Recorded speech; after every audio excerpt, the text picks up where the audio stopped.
This summit has opened up really a lot of ways to think about strategic partnerships between counties like Miami-Dade and Broward, on how do we make sure that the jobs we're creating are equitable, the jobs that we're creating are desirable.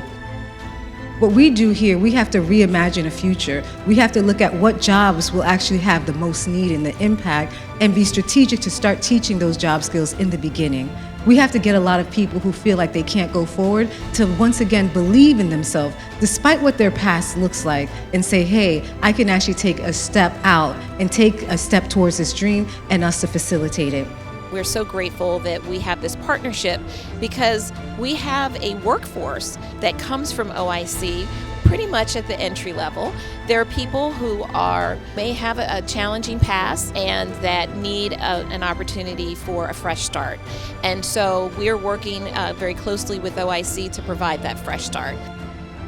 How to get all the generations to collaborate with each other, and how to get the Gen Zs to understand the value of mentorship from a Gen X or from a boomer, and then vice versa, the things that we can all learn from each other.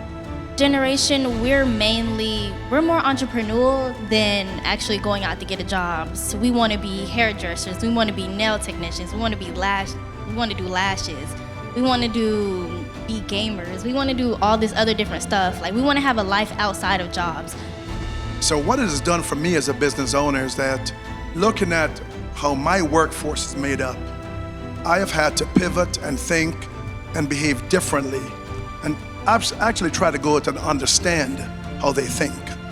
Because if you don't know how they think, how are you going to work with them, and how can you bring out the best in them and make them more efficient? So I think benefits, number one, career pathing, training so that they see that they have a career. I think all of those things have helped me keep all the generations happy. I remember we were focused on the communication with the baby boomers and the Gen X's, but it's flipped.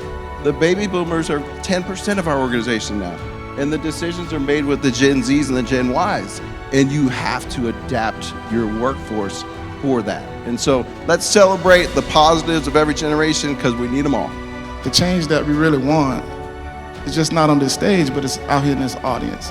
And I think that the change that we want for our communities and the change that we want to have, we have to start being more intentional about collaborations.